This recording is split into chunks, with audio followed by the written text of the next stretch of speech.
Hi guys, welcome to part 7 of UPSC Previous Year Question Geography 2010 to 2019, and in this part we'll be dealing with the topic biogeography, and this will be the only video on biogeography. So let's start the video.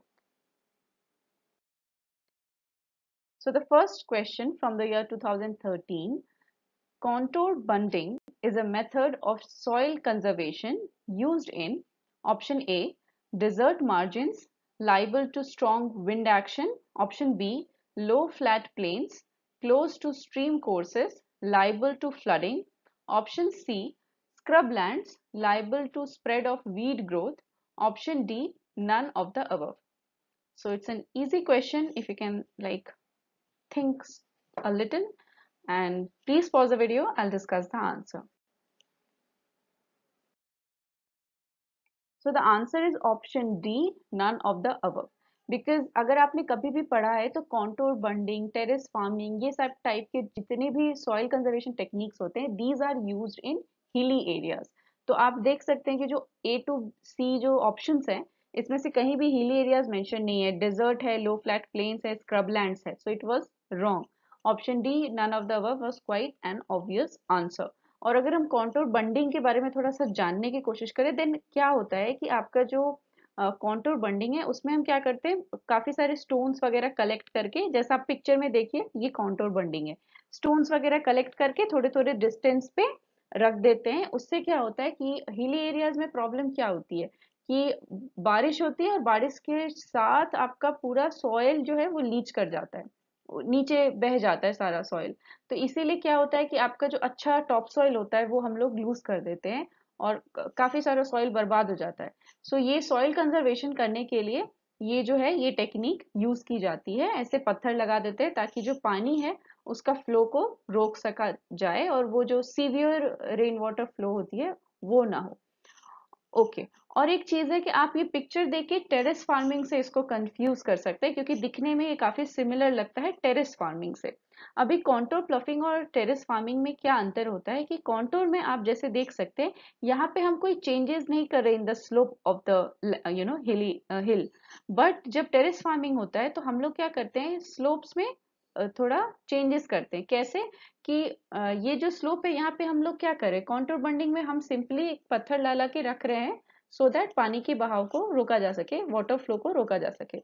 लेकिन terrace farming में हम क्या करते हैं, हम लोग staircase type का बना देते हैं थोड़े थोड़े दूर पर. तो उससे क्या होता है कि आप जो एक्चुअल जो हिल है आप उसको थोड़ा कट कर रहे हैं, उसके स्लोप को आप थोड़ा अलग कर रहे हैं. यहाँ पे हम वो ऐसा कुछ कटिंग वटिंग नहीं करते. यहाँ पे जो ओरिजिनल स्लोप है वही रहेगा, हम बस पत्थर लगा देते हैं उसे रोकने के लिए. टेरेस फार्मिंग में क्या होता है, हम वैसे टेरेस स्टेप्स के तरह बनाते हैं, स्टेयरकेस के तरह उसका बनाते हैं, ताकि पानी जो है वो रुक एक से स्टेयर दूसरे स्टेयर तक जाते जाते क्या होता है, उसका जो फ्लो होता है वो कम हो जाता है. सो पर्पस काइंड ऑफ सिमिलर है, बट जो स्ट्रक्चरिंग है वो थोड़ा अलग होता है. तो that is the difference mainly between contour bonding and terrace farming. So let's proceed to the next question. Next question is from the year 2013. Climate is extreme, rainfall is scanty, and the people used to be nomadic herders. The above statement best describes which of the following reasons? First, African savanna. B, Central Asian steppe. Option C, North American prairie. Option D, Siberian tundra. Please pause the video and I'll discuss the answer. So the answer is Central Asian steppe. So we will be discussing this in detail. So अगर हम लोग थोड़ा features के बारे में देखें कि central Asian steppe के जो फीचर्स हैं वो कैसे होते हैं, तो यहाँ पे क्या है, यहाँ पे जो क्लाइमेट है वो हार्श होता है विथ डस्ट स्टॉर्म्स. ठीक है, जैसा कि क्वेश्चन में मेंशन था. रेनफॉल भी नेग्लिजिबल होता है, जो ऑलरेडी मेंशन था क्वेश्चन में. और आप देख सकते हैं कि ये जो एरिया है ये ईस्टर्न यूरोप और सेंट्रल एशिया में पाई जाती है, और इसको हम लोग ग्रेट स्टेपी भी बोलते हैं because this is the world's largest steppe region. और स्टेपी क्या होता है, ये काइंड ऑफ ग्रासलैंड्स है. हमारे वर्ल्ड में बहुत सारी जगह ग्रासलैंड्स है और उसका अलग अलग नाम है, लाइक स्टेपी, प्रेरी, पैम्पर्स. तो ये सारे अलग अलग नाम है for grasslands in different areas. तो इस एरिया में जो ये यूरोप और एशिया वाला पार्ट है, यूरेशिया वाला, यहाँ पे हम लोग स्टेपी बोलते हैं. ठीक है। और ये कहाँ मिलता है? कजाकिस्तान, तुर्कमेनिस्तान, उज्बेकिस्तान, मंगोलिया, ये रीजन में ये मिलता है। और यहाँ पे आप टेम्परेचर भी देखिए -4 to 50 डिग्री सेल्सियस होते हैं, जो कि देखिए आपके क्वेश्चन में भी था कि जो यहाँ पे क्लाइमेट कंडीशंस हैं वो बहुत एक्सट्रीम है। So you can see the temperature drops to like -4 and also goes up to like 50 degree. तो काफी ज्यादा डिफरेंस है, टेम्परेचर रेंज जो है ये काफी बड़ा है range. Also, as it was mentioned that this place was once home to pastoral nomads like Kyrgyz. Kyrgyz से ही आपका नाम है किर्गिस्तान, फिर कजाक, कजाक से वो कजाकिस्तान जो एरिया है, फिर Kalmuks. So these were all nomads who were actually herders, ठीक है। और ये कुछ बहुत इंपॉर्टेंट फीचर्स हैं जो आपको पता होना चाहिए सेंट्रल एशियन स्टेपी के बारे में। और एक बार अभी हम लोग थोड़ा सा मैप देख लेते हैं। तो ये जो ग्रीन एरिया आप देख रहे हैं यही है आपका सेंट्रल एशियन स्टेपी वाला रीजन। तो आप देख सकते हैं कि ईस्टर्न स्टेपी की तरफ अगर आप देखें, जो ईस्ट साइड है राइट हैंड साइड, उसमें आप देखिए कि मंगोलिया वाला रीजन है। फिर अगर आप वेस्टर्न स्टेपी की तरफ देखें जो लेफ्ट साइड है वो कजाकिस्तान वाला एरिया है। So these are the places where this grassland is actually spread up to. So you can have an idea कि जैसे यहाँ पे आप देखिए यूक्रेन तक गई है। अगर आप लेफ्ट हैंड साइड से देखना शुरू करें तो हंगरी, रोमानिया, यूक्रेन, फिर कजाकिस्तान, फिर राइट साइड अगर आ जाए तो आपका मंगोलिया। तो these places are covered in these Eurasian steppes. So let's proceed to the next question. Next question is from the year 2012. Recently, there has been a concern over the short supply of a group of elements called rare earth metals. Why? First point, China, which is the largest producer of these elements, has imposed some restrictions on their export. Second point, other than China, Australia, Canada, Chile, these elements are not found in any country. Third, rare earth metals are essential for the manufacture of various kinds of electronic items, and there is growing demand for these elements. Select the correct option using the codes given below. Option A, 1 only. Option B, 2 and 3 only. Option C, 1 and 3 only. Option D, 1, 2 and 3. So please pause the video and we'll discuss the answer. So the answer is option C, 1 and 3 only. So basically option 1, it is right. Yes, China is the largest producer of rare earth metal in the world with 90% of its production, and it also holds around 97% of its reserve. So yes, that was the right option.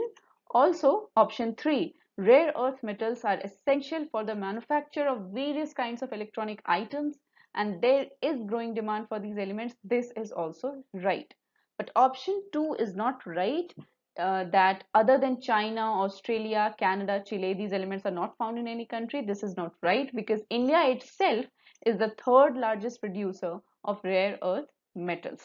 So yes, this is some fact which you should know about rare earth metals. And rare earth, you should know like which elements are considered as rare earth metals. So basically there are total 17 elements which are considered as rare earth metals. And you can see the picture here which contains like atomic number 21 scandium, atomic number 39 yttrium, and atomic numbers basically from 57 to 71, like in the sequence they all are rare earth metals.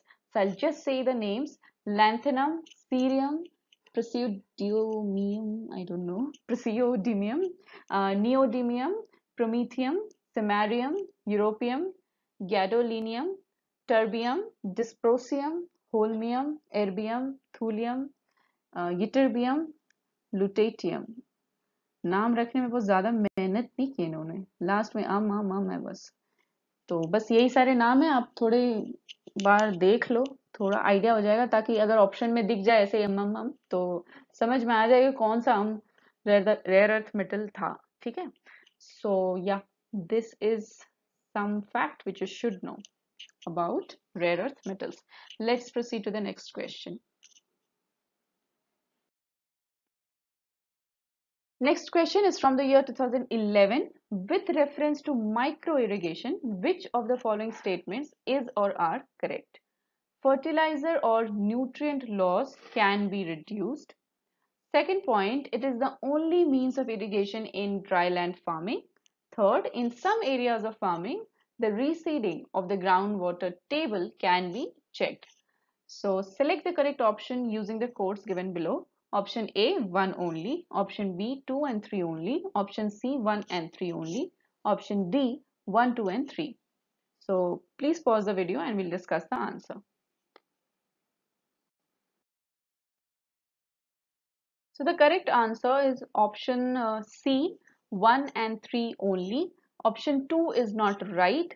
It is telling that micro irrigation is the only means of irrigation in dryland farming. पहली बात तो dryland farming का मतलब ही होता है कि वहां पे इरिगेशन यूज नहीं हो रही है, वहां पे रेनफॉल से ही जितनी काइंड ऑफ मतलब एग्रीकल्चर हो सकती है वो की जाती है. And even if we like do not keep that in consideration, तो यहाँ पे लिखा हुआ है ओनली मीन्स ऑफ इरिगेशन, तो ये थोड़ा सा गलत है. ड्राईलैंड फार्मिंग में वाटर कंजर्वेशन के टेक्निक्स यूज किए जाते हैं और ओनली जैसा कुछ नहीं है. यहाँ पे काफी सारे टेक्निक्स हैं जो वाटर कंजर्वेशन के लिए यूज किए जाते हैं, जिसमें से आता है कि ये लोग ड्रॉट रेजिस्टेंट क्रॉप्स देते हैं क्योंकि वहाँ बारिश कम होती है, तो उनका लगता है कि अगर बारिश नहीं हुई तो सूखा झेलने की ताकत भी होनी चाहिए क्रॉप्स में, तो वो लोग ड्रॉट रेजिस्टेंस क्रॉप्स यूज करते हैं. सीड्स को काफी नीचे रखते हैं सॉइल के, ताकि ज्यादा बेकार का पानी सीड ऐसे सूख ना जाए काइंड ऑफ. और दूसरा होता है कि ये लोग जो सॉइल के ऊपर है ये लोग मल्चिंग कर देते हैं. मल्चिंग इज लाइक कि ऐसे पत्ते वत्ते होते हैं ना, वो सब ढक देते हैं ताकि जो सॉइल का मॉइस्चर है वो लूज ना हो जाए. तो ये सारी चीजें ड्राईलैंड फार्मिंग में की जाती हैं to like conserve the moisture of the soil and to also like adapt crops to like कोई ऐसा ड्रॉट सिचुएशन के लिए, तो वो ड्रॉट रेजिस्टेंट क्रॉप्स भी ड्राईलैंड फार्मिंग में यूज लाइक एग्रीकल्चर किया जाता है उसका. बाकी जो 1 and 3 है वो सही है कि माइक्रो इरिगेशन से फर्टिलाइजर और न्यूट्रिएंट लॉस को हम लोग रिड्यूस कर सकते हैं. क्यों? क्योंकि माइक्रो इरिगेशन क्या है? माइक्रो इरिगेशन वो है जिसमें हम एकदम कम से कम पानी यूज करते हैं, बिल्कुल ऑन द स्पॉट पानी यूज होता है. जहां पे पेड़ है बस उसके आजू बाजू हम पानी देते हैं. वो जो एकदम होता है ना ऐसे बाल्टी लेके पूरे ग्राउंड में फेंक रहे हैं, वो नहीं करते हैं. तो यहाँ पे क्या है, माइक्रो इरिगेशन का मतलब ही है बिल्कुल जो वो ड्रिप इरिगेशन आप देखते हैं एकदम बूंद बूंद गिरेगा. फिर स्प्रिंकलर इरिगेशन है कि एकदम पतली पतली धाराएं पानी की, वो उससे पानी जितना कम से कम पानी हम यूज कर सके फॉर लाइक द मिनिमम जो क्रॉप्स को चाहिए वो हम लोग लाइक देंगे, ताकि बेस्ट यूटिलाइजेशन ऑफ वाटर का हो. और इसी को हम लोग माइक्रो इरिगेशन बोलते हैं. मतलब वो एकदम ऑन द स्पॉट, उसको हम लोग लोकलाइज्ड इरिगेशन भी बोलते हैं क्योंकि वो बिल्कुल एकदम क्रॉप के होता है ना लोकल एरिया में की जाती है, ऐसे फैला फैला के फेंकते नहीं हम लोग पानी. तो माइक्रो इरिगेशन के इससे क्या होता है कि फर्टिलाइजर और न्यूट्रिएंट लॉस रिड्यूस हो जाता है. क्यों? क्योंकि अ, होता है ना सॉइल के कैरेक्टरिस्टिक्स रिटेन्ड रहते हैं, ज्यादा सैलिनिटी वगैरह नहीं होती है, तो फर्टिलाइजर भी कम लगता है, न्यूट्रिएंट लॉस भी कम होता है. और यहाँ पे क्या है कि क्योंकि पानी होता है ना, आप ज्यादा ग्राउंड वाटर से खींचते नहीं है, तो इसीलिए जो receding of the ground water table है वो भी चेक्ड रहता है. मतलब ग्राउंड वाटर का जो पानी है वो ज्यादा नीचे नहीं जाता है, ग्राउंड वाटर टेबल का जो पानी है वो नीचे नहीं गिरता है, वो सही रहता है. So this is some of the good points which can be achieved through micro irrigation. So option C, 1 and 3 only is the right answer. Let's proceed to the next question. So the question is from the year 2011. Salinization occurs when the irrigation water accumulated in the soil evaporates, leaving behind salts and minerals. What are the effects of salinization on the irrigated land? Option A, it greatly increases the crop production. Option B, it makes some soils impermeable. Option C, it raises the water table. Option D, it fills the air spaces in the soil with water. So please pause the video and I'll discuss the answer. And I must say, UPSC ने actually इस question में answer खुद ही दे के रखा है, आपको बस अपना कॉमन सेंस यूज करना है kind of. So yeah please pause the video and I discuss. So the answer is of course option B. It makes some soils impermeable. क्योंकि देखिए ऐसा लग रहा है जैसे यूपीएससी ने पढ़ा दिया आपको यहाँ पे कि सैलिनाइजेशन क्या होती है ना, प्यार से एकदम एक डेफिनेशन लिखा हुआ है कि सैलिनाइजेशन कब कहते हैं, मतलब ना कब होती है तो जब इरिगेशन वाटर जो है वो जो सॉइल का होता है वो इवेपोरेट कर जाए और सॉल्ट्स छोड़ के चली जाए। तो ये बात तो सच है, सैलिनाइजेशन यही तो होती है। तो अभी इरिगेटेड लैंड पे उसका क्या फर्क पड़ेगा। अब आप क्या एक्सपेक्ट कर रहे हो कि अगर एक सॉइल है वहां से पानी इवेपोरेट हो गया और वहां पे नमक बच गया है, तो ऑब्वियस है कि वो क्रॉप प्रोडक्शन बढ़ा तो नहीं सकता, क्योंकि ये नॉर्मल सॉइल की कैरेक्टरिस्टिक तो नहीं है ना कि नमक जमा करके रख रहे हैं। तो पहला ऑप्शन तो वैसे ही खत्म हो गया। It raises the water table, यार वाटर टेबल का तो रिश्ता ही नहीं दिख रहा, मतलब यहाँ से इरिगेशन वाटर इवेपोरेट हो रहा है तो वाटर टेबल क्यों बेहतर हो जाएगा, है ना। वाटर टेबल बेहतर कब होता है, जब बहुत ज्यादा रेन हो और वो पानी होता है ना जो बेसिकली जो हमारे सॉइल पोर्स है उनसे नीचे निकल के ग्राउंड वाटर तक पहुंचे, तब वो वाटर टेबल अच्छा होता है। यहाँ पे पानी एवेपोरेट हो रहा है तो वाटर टेबल तो कभी ठीक हो नहीं सकता। Option D is it फिल्स the air spaces in the soil with water. अरे वाटर तो वेपोरेट हो गया, कैसे वो air spaces in the soil को वाटर से भरेगा। तो काइंड ऑफ ये क्वेश्चन ऐसा था कि आप अगर थोड़ा सा बस ऐसे बेसिक बैठ के सोचते हैं तो आपको यूपीएससी ने आंसर दे के ही रखा है कि ए सी डी ऐसे ही फालतू ऑप्शन है। तो B is the right answer कि यस ये इम्परमेबल बना देगा, क्योंकि ऑब्वियसली नॉर्मली जो सॉइल में जैसे होता है ना सॉल्ट थोड़ा घुल के रहता है, तो वो चीज नहीं होगा क्योंकि यहाँ पे पानी इवेपोरेट हो गया है तो सॉल्ट घुलेगा किसमें। तो सॉल्ट के एकदम वो होता है ना एकदम कण कण का वो बना हुआ है, अगर सॉल्ट और मिनरल्स ऐसे पड़े हुए हैं तो क्या होगा कि सॉइल इम्परमेबल हो जाएगा, मतलब पानी वहां से परकोलेट नहीं कर पाएगी। एंड दिस थिंग, ये जो सैलिनाइजेशन है, this can be reduced by using gypsum. तो ये मैंने एक फैक्ट ऐड कर दिया ताकि आपको थोड़ा सा याद रहे कि जिप्सम हम लोग यूज करते हैं ये जो सैलिनाइजेशन हो जाती है उसको ठीक करने के लिए। सो या let's proceed to the next question. Next question is from the year 2010. Though coffee and tea both are cultivated on hill slopes, there is some difference between them regarding their cultivation. In this context, consider the following statements. First, the coffee plant requires a hot and humid climate of tropical areas, whereas tea can be cultivated in both tropical and subtropical areas. Second, coffee is propagated by seeds, but tea is propagated by stem cuttings only. Which of the statements given above is or are correct? Option A, one only. Option B, only two. Option C, both one and two. Option D, neither one nor two. So please pause the video and I'll discuss the answer. So answer is option A, only one. So yes, this is true that the coffee plant requires a hot and humid climate. और T को भी लगता है यार, इन लोगों के temperature में बहुत ज्यादा अंतर नहीं है। बस फंडा यहाँ पे ये है कि थोड़ा सा अंतर है, वो हम लोग देख लेंगे। और एक चीज है कि कॉफी इनके, ये जो सेकंड पॉइंट है ये गलत है, मतलब इन्होंने कहा कि कॉफी प्रोपगेट होती है सीड से लेकिन टी सिर्फ स्टेम कटिंग से प्रोपगेट होता है, तो ये गलत है।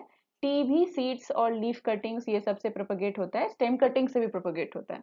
सो इसीलिए ऑप्शन टू वाज रॉन्ग और option A is right, only one is the right answer. और अभी थोड़ा सा हम लोग टेम्परेचर वगैरह देख लेते हैं, ये टी कॉफी को कितनी जरूरत होती है। काफी प्यारा क्वेश्चन है, देखो कितना बेसिक पूछता है, मतलब आपका अंडरस्टैंडिंग देखता है कि ये देखिए आपको पता है कि कॉफी और टी दोनों पहाड़ पे होते हैं लेकिन क्या डिफरेंस है दोनों के कल्टीवेशन में। तो ये बहुत ही एक छोटी छोटी चीजें हैं, छोटी छोटी इन्फॉर्मेशन जो आपको होना चाहिए पता। So yes. तो अगर हम टेम्परेचर रेंज देखें तो आप देख सकते हैं कि टी का जो रेंज है वो थोड़ा ज्यादा है, 21 डिग्री से लेके 29 डिग्री सी तक टी का टेम्परेचर रेंज है, और कॉफी का it is 25 degree C to 30 degree C. इसीलिए टी क्या है, ट्रॉपिकल और सब ट्रॉपिकल दोनों ही एरियाज में किए जा सकते हैं, बट कॉफी सिर्फ ट्रॉपिकल एरियाज में होगी। फिर अगर आप रेनफॉल की रिक्वायरमेंट देखें तो दोनों की सेम है, tea and coffee 150 to 200 centimetre rainfall. और एक चीज जो बहुत इंपॉर्टेंट है वो ये है कि जो कॉफी प्लांट्स होते हैं उनको डायरेक्ट सनलाइट से बचा के रखना होता है, और इसी के लिए कॉफी के बगल में ना ये लोग दूसरे दूसरे पेड़ लगा देते हैं ताकि जो कॉफी प्लांट है उसको शेड मिलती रहे। So that is important, coffee को डायरेक्ट सनलाइट नहीं देना चाहिए। सो या this is all important fact about tea and coffee cultivation. सो बस यहीं पे आपकी वीडियो समाप्त होती है। I hope you enjoyed the cool question and answer session और आपकी नॉलेज दिन प्रतिदिन चौगुनी और दुगनी दसगुनी बढ़ती रहे एंड आप ऐसे प्रगति करते रहें। बस इतनी ही खुशी नहीं, इतनी क्या बोलते हैं यार, पता नहीं, मतलब इतना ही चाहिए मुझे, ऐसा kind of. Okay, so yes, thank you for watching the video and bye bye, I'll see you in the next video.